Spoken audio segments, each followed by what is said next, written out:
Hello, how there? Welcome to your program, Project Nigeria.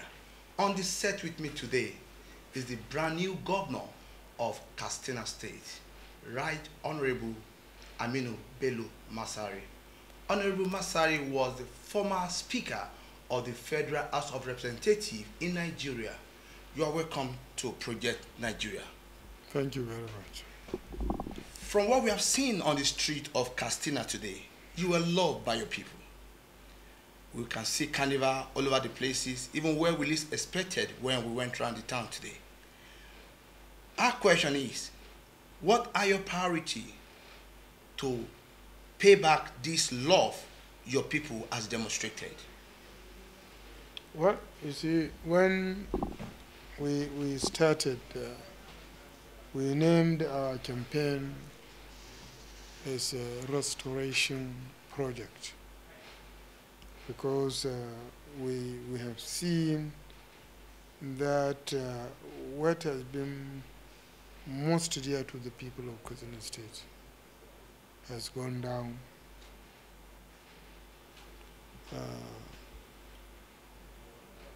In fact, two down: education and agriculture. You know, Katsina was the home of the first middle school in the northern part of of Nigeria. So all the leaders that had opportunity to lead this country at regional or national level were products of Katsina educational system, including the current elected president who was sworn in this morning.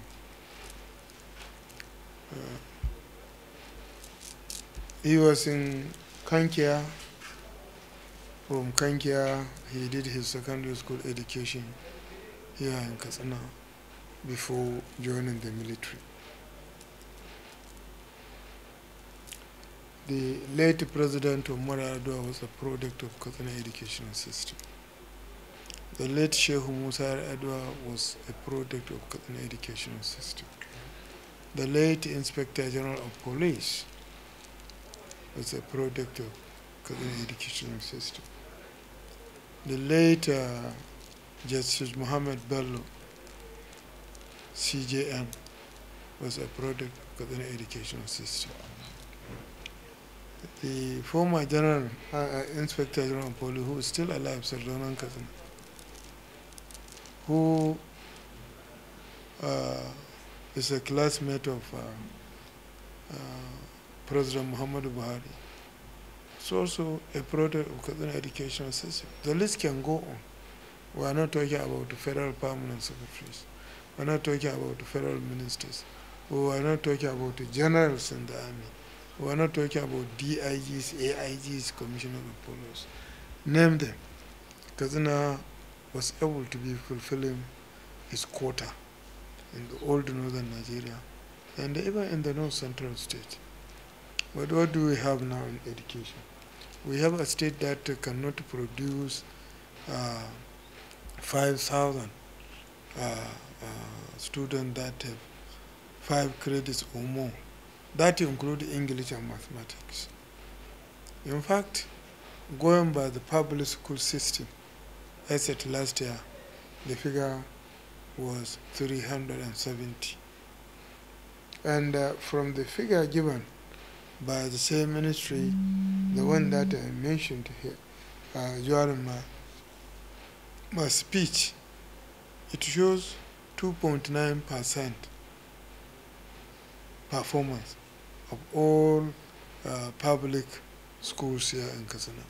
So you can see at that rate how can Katsina compete. So ours, we promise the people that we have to restore the dignity, honor of the people of Katsina. And you know, Katsina, when it was producing this gentleman that I mentioned, was dependent on agriculture and livestock. Where are we today? Today, if there is no federation account, I don't think the state can last 1 month. from internally generated revenue. Because even the internally generated revenue is heavily dependent of the federal allocation that is coming monthly. Without it, even the IGR will drastically drop. So we promise the people of Kaduna that we will restore education. We promise them that we will restore Kaduna in the area of agriculture to an extent that maybe in the next 5-10 years to come, Kaduna can have, through agriculture and livestock, more than 50% what it requires to run the affairs of the state. And this we believe is doable, and it can be done with a reasonable, responsible leadership. So that's what we promise the people of Kaduna. And we also promise them that we are going to run an inclusive government, a government that will truly be democratic, where decisions will be based on what the people want, not what is decided by the leaders in their offices. We also promise them that the issue of youth unemployment, we will also tackle it frontally. We discovered that we have 3 sets of youth. The first, we have graduates that have not been able to get a job. And for those, we are not saying that we are going to employ them, but we are going to make them productive in such a way that they can look after themselves. And the second group are those who might have 2 or 3 credits, whom we have to find a way of organizing evening classes in order for them to make up sufficient credits for them to be able to go for tertiary education. And the last are those who are not opportunity to go to school at all. And they are Kaduna indigents, and they have a responsibility. They have a right, and that right must be given to them. So we are looking at first reintroducing agriculture through irrigation in each local government to construct a dam that annually that can give at least 30 families opportunity to have gainful employment, especially during dry season. And also through that we believe we will take away a large chunk of the unemployed youth to irrigation. And I will also devise means of adding value to whatever we produce. It's not about selling the product raw without adding value. You know, you create more opportunities, more businesses when you add value. In fact, processing, you get more employment, you get more business opportunities with processing more than producing the raw material. You know that. So because if you have a corn that you have to process, you process it to do so many things. In the process, you create opportunities for employment, for commerce, and trade. So really, these are the issues which we told the people of Kaduna. These are the issues they need. And also empowerment of women, especially women that are widows, who their husbands might have died, leaving orphans, or where the husband has fled, or where the marriage has broken down. So we intend to start by empowering about 100 women per polling unit. So you see, we made so many promises, which I believe, based on the availability of resources available to the state, we will be able to do that. But before we do that, we intend to come up with a 4-year development plan in education, how to decongest our primaries, how to improve in teacher education, quality of the teachers, how to gradually build more classes so that eventually, when the program is completed, we will be having a minimum of 40 per classroom. This It's a program which we are going to do a 4-year education and development plan on. So we also are going to look at tertiary institutions. But for now, our main focus directly by the government will be more on foundation education. Foundation education is primary and secondary school education. These are some of the issues raised and which we promise people that we are going to immediately start this work by auditing the schools, auditing the clinics, health facilities we have, so that we know where to come in and how to come in. We are going to do projects based on informed knowledge, but not based on sentiment. No, we will do projects based on informed knowledge and the needs of the people.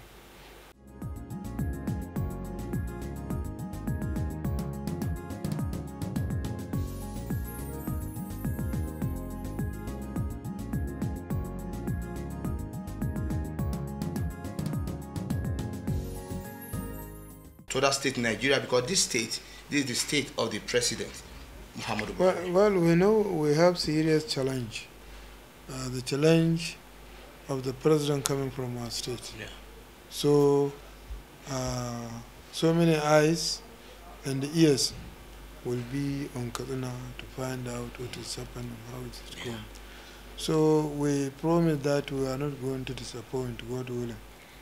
And the issue of experience, yes, the experience of running a parliament is different from running an executive arm of government. But luckily enough for me, even when I was campaigning to be the speaker, what I promised my colleagues then was that I will provide leadership, not rulership. I will be one of them. And I thank God that throughout my tenure of 4 years, I related very well with members. I was one of them. I was dining and eating with them. Whatever was approved in terms of budgetary provision for members, the members, I gave them free hand to approve the budget and how the money is going to be allocated for each member's office. So it helped greatly, and we refuse to take any decision without consulting members, without agreement of members. So that also helped us, especially in our most trying period, the period where we needed members to support what is right. And we found them very willing, and so they gave us ordinance service. So it's about style of leadership. Even as a governor, if you are a governor, not a ruler, you are going to govern, not to rule, things are going to be a lot easier. And like we promised people that we will be open with them. Open in the sense, in terms of the resources available to the state, even a man on the street will know that this month his local government has got 10 million. So there will be no hanky-panky, because our mission in government is not to steal, to misuse, to abuse our offices or the privileges of our offices. We promise our people that we will come clean with them, and we will be truthful with them, and we will place everything on the table. There will be as much as possible an open government that allow every citizen of Kaduna State to make his own contribution. Mr. Governor, before I let you go, let's look at the investment. There are a lot of Nigerians abroad. In fact, there's a statistic that there are more professional of Nigerians abroad than in the country. What are your plans? You see, the issue of investment, one, people would like to see an environment of business is an enabling law that protects and safeguards business. Right? people will have to see improvement in security. People will have to see improvement in power generation so that they can produce at lowest cost, so that they can compete with other products. Because for any product you will find there are so many producers. So one who produces at a lower price will obviously sell at a lower price. And again, that you have to compete sometimes with even imported material. Imported materials that in Asia and Europe you can get zero interest in terms of loan from the banks. You will find this is a place where energy is given, where water supply is given. So the basic requirements that makes business flourish is available. So if we here bring about policies and enabling acts that guarantees and protect business, and on the other hand, the federal government improve the issue of energy, improve the issue of security. So certainly professionals or people with investable funds will come and invest in Nigeria and in Katsina State. But ours is to assure anybody willing to do business with us that the environment will be conducive, and we will not overtax him, and we will give him within our scope of influence and power protection for his business or for whatever he intends or is going to do. So let me ask you this quickly. What are your blueprint on security to complement the president? You see, we already have a security committee since when I was campaigning. Okay. The idea is to look at the laws passed by Lagos State in terms of traffic control, okay, in terms of additional security. Kano also has an enabling law that complement the issue of security. Right now, a retired director, deputy inspector general of police, okay, is the one heading our committee. We have also a retired colonel, and so many people who are interested, who read issues of security. We are coming up with a legislation that will also, in addition, help us to put so many youth on employment, because we will employ them and train them to help in traffic control, to help also in providing civil security, especially in the area that is prone to the issue of cattle rustling, because we have about 7 local governments that are bordering a forest that covers an area from here up to the southern part of this country. And it's a route that the cattle rustlers are using. And in using those routes are harassing, intimidating, killing people who live by the side of those forests. So, and again, we will engage the police and the military to see what are the hindrances they have, or shortage of equipment that is not a system that can assist them to help in fighting and maintaining security. So obviously we will complement security through these 3 systems that I have highlighted. Welcome to town yesterday.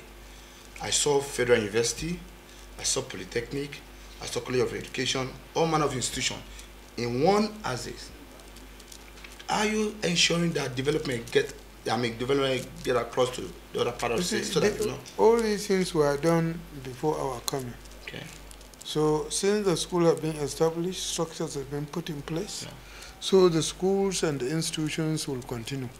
Okay. Okay. They are already there, and there is nothing anybody can do about them. But for those institutions that are managed and operated by the state government, who will look at how we can diversify uh, uh, their branches. All the parts of the state will feel that they have a fair share of opportunities for going to school within a shorter range. So I want us to look at provision of school in particular area. Is meant to encourage youth in that area to enroll, not because simply to say I have a school or I have certain institution. That is not meeting the needs of the people of the catchment area. So the institutions, like you rightly said, they are there. They have been there, some of them, for over 30 years. They are not built today. The only new university you have seen is the Federal University in Dusama that was established not more than 5 years ago. Not even out 5 years, because I think this year they will start graduating their students. Yes, so it's fairly a new one. And attached to the Polytechnic is also a new university, which is about 8 years old now. So really these are institutions which they are there, they have been put there. A lot of money has been spent in establishing them. So obviously they will continue. But when it comes to future expansions and other, we'll see how we'll also accommodate certain interests from certain areas. Last word from you, sir. Katsina people, your lover, your supporters have huge expectation.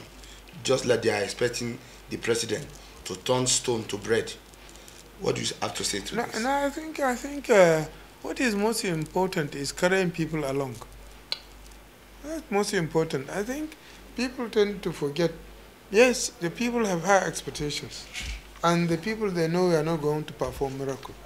If the state has 1 naira and you are going for a project of 1 naira, the people will appreciate it and they know. The issue is when you say you have no money and people see you doing things that really do not, or things that are not addressing the basic requirement of the people. Obviously, I think that what the current, the past government did. It never cared about people. It never cared about the due process in terms of projects or other procurements. So in the end, it became so unpopular.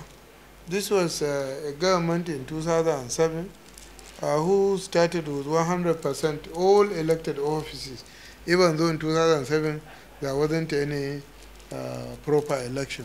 But whatever it was, it started with 100% of all the offices under it.